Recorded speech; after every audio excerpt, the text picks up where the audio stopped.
Hello everyone, Malayalam media .ലൈവിന്റെ entertainment ന്യൂസിലേക്ക് സ്വാഗതം.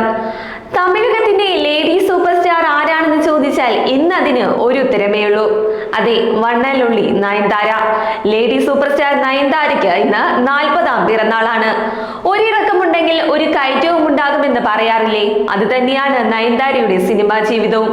ഒരിക്കൽ സിനിമ ഉപേക്ഷിച്ചു പോയി നയൻതാരയ്ക്ക് തിരിച്ചുവരവിൽ കിട്ടിയത് ആർക്കും ലഭിക്കാത്ത മടങ്ങിവരവ് തന്നെയായിരുന്നു. തമിഴകത്തിന്റെ ലേഡി സൂപ്പർ സ്റ്റാർ എന്നാണ് നയൻതാര അറിയപ്പെടുന്നതെങ്കിലും താരം മലയാളിയാണ്.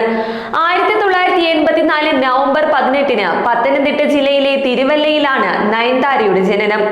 ആരാധകർ നയൻസ് എന്ന് വിളിക്കുന്ന നയൻതാരയുടെ യഥാർത്ഥ പേര് ഡയാന മറിയം കുര്യൻ എന്നാണ്. തിരുവല്ല വാലികാമഠം ഹൈസ്കൂൾ, മാർത്തോമ കോളേജ് എന്നിവിടങ്ങളിലായിരുന്നു നയൻതാര തന്റെ വിദ്യാഭ്യാസം പൂർത്തിയാക്കിയത്. കൈരളി ടിവിയിൽ ഫോണിൻ പരിപാടി അവതരിപ്പിച്ചുകൊണ്ടാണ് നയൻതാര ആദ്യമായി ദൃശ്യമാധ്യമ രംഗത്തേക്ക് കാലെടുത്തു വയ്ക്കുന്നത്.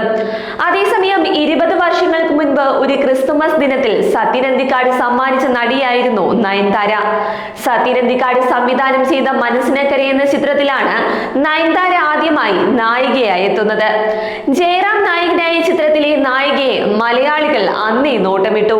തുടർന്ന് ഷാജി കൈലാസ് സംവിധാനം ചെയ്ത നാട്ടുരാജാവ് എന്ന ചിത്രത്തിൽ സഹനടിയായി നയൻതാര കസറി. വിസ്മയ തുമ്പത്ത്, തസ്കര വീരൻ, രാപ്പകൽ തുടങ്ങിയ ചിത്രങ്ങളിൽ താരരാജാക്കന്മാരോടൊപ്പം താരമെത്തിയെങ്കിലും തലവര മാറ്റിയത് തമിഴകമാണ്. താരത്തിന്റെ തമിഴരങ്ങേറ്റം ശരത് കുമാറിനോടൊപ്പം അയ്യ എന്ന സിനിമയിലൂടെയായിരുന്നു. ചിത്രം ഹിറ്റായെന്ന് മാത്രമല്ല, അതിനുശേഷം നിരവധി അവസരങ്ങളാണ് താരത്തെ തേടിയെത്തിയത്. പിന്നാലെ സാക്ഷാൽ രജനീകാന്തിനോടൊപ്പം ചന്ദ്രമുഖിയിൽ നായികയായി. തുടർന്ന് ഗജനി, ബില്ല, യാരടി നീ മോഹിനി, ഇരുമുഖൻ തുടങ്ങിയ ചിത്രങ്ങളിലൂടെ തമിഴകത്ത് തന്റേതായ സ്ഥാനം നയൻതാര നേടിയെടുത്തു. അങ്ങനെ വളരെ ചുരുങ്ങിയ കാലയളവിൽ തന്നെ നയൻതാര തെന്നിന്ത്യയിലെ മുൻനിര താരങ്ങളുടെയെല്ലാം നായികയായി മാറി. സിനിമാ ലോകത്ത് നിറഞ്ഞു നിൽക്കുമ്പോഴും എന്നും വിവാദങ്ങളുടെ കളിത്തോഴിയായിരുന്നു നയൻതാര. അതിലൊന്നായിരുന്നു നയൻതാര ചിമ്പു പ്രണയം. എന്നാൽ ഇരുവരുടെയും സ്വകാര്യ ചിത്രങ്ങൾ ഇന്റർനെറ്റിൽ പ്രചരിച്ചതോടെ അതിന് അന്ത്യം കുറിച്ചു. ഇതിനുശേഷം സിനിമാ ലോകം ആഘോഷമാക്കിയ പ്രണയമായിരുന്നു നയൻതാരയുടെയും പ്രഭുദേവയുടെയും. ഇരുവരുടെയും സൗഹൃദം പ്രണയത്തിലേക്ക് വഴിമാറുകയായിരുന്നു.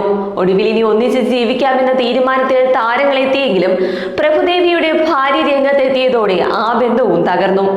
അതേസമയം അകന്നു പോകലുകൾ വേദനയാണെങ്കിലും മുന്നോട്ടുള്ള പോക്കിനെ അതൊരിക്കലും ബാധിക്കരുതെന്നാണ് നഷ്ടപ്രണയത്തെ കുറിച്ച് നയൻതാര കുറിച്ചത്. ലോകം മുഴുവനും അങ്ങനെ നയൻതാരയുടെ പ്രണയ തകർച്ച ആഘോഷിക്കുമ്പോഴും താരം നിശബ്ദയായിരുന്നു. താരത്തിനെതിരെ നിരവധി പേർ രംഗത്തെത്തുകയും നയൻതാരയുടെ സിനിമാ ജീവിതം അവസാനിച്ചെന്നും പലരും വിധിയെഴുതി. എന്നാൽ തീയിൽ കൊരുത്തത് വെയിലത്ത് പാടില്ലല്ലോ. എല്ലാം അവസാനിച്ചുവെന്ന് എല്ലാവരും വിധി എഴുതിയെടുത്ത് നിന്നായിരുന്നു നയൻതാരയുടെ ഉയർത്തെഴുന്നേൽപ്പ്. സിനിമാ ലോകത്ത് തിരിച്ചുവരവ് നടത്തിയ നയൻതാരയിൽ നിന്ന് പിന്നീട് പിറന്നത് ഹിറ്റുകളുടെ നീണ്ട നിരയായിരുന്നു. തുടർച്ചയായി മാസ് മസാല ഹിറ്റുകൾക്കൊപ്പം നായികയായി നിരവധി സോളോ ഹിറ്റുകളും നയൻതാര നൽകി.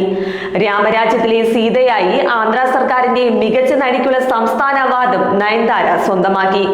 ഗ്ലാമറസ് നടിയായി തിളങ്ങിയ ഒരു താരത്തിനെ പുരാണ കഥയിലെ സീതയാക്കുന്നതിൽ നിരവധി എതിർപ്പുകൾ ഉയർന്നിരുന്നു.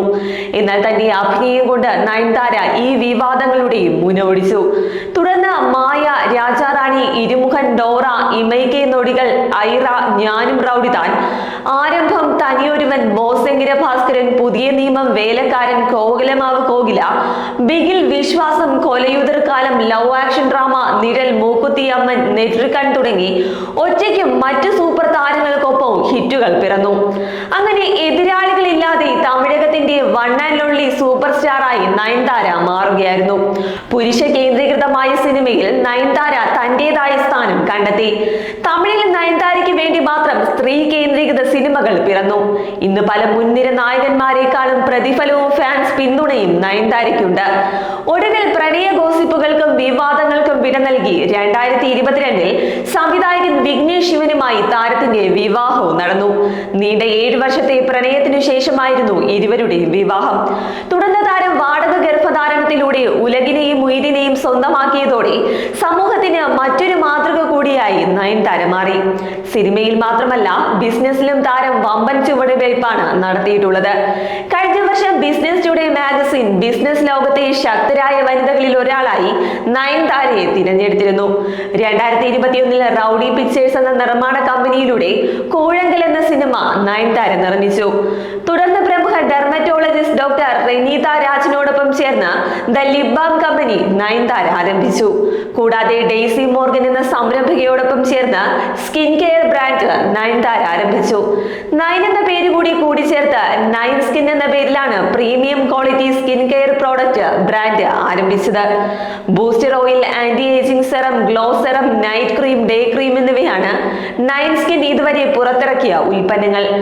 അതോടൊപ്പം ഡോക്ടർ ഗോമതിയുമായി സഹകരിച്ച് ഫെമിനൈൻ എന്ന പേരിൽ സാനിറ്ററി നാപ്കിൻ ബ്രാൻഡും കഴിഞ്ഞ വർഷം ആരംഭിച്ചു. എക്കോ ഫ്രണ്ട്ലി ആയ നാപ്കിൻ കൂടിയാണ് ഇത്. 2 പതിറ്റാണ്ടിനിടെ താരസുന്ദരിമാർ പലരും വന്നുപോയെങ്കിലും തെന്നിന്ത്യയുടെ അന്നത്തെയും ഇന്നത്തെയും ഒരേ ഒരു ലേഡി സൂപ്പർ സ്റ്റാർ മറ്റാരുമല്ല. എന്തായാലും നയൻതാരയുടെ ജീവിതം ഒരു പാഠപുസ്തകമാണ്. തോൽക്കുന്നതല്ല, അവിടെ നിന്നും ഉയർത്തെഴുന്നേറ്റ് ആരും കൊതിക്കുന്ന ഉയരങ്ങൾ കീഴടക്കണമെന്നുള്ള പാഠം.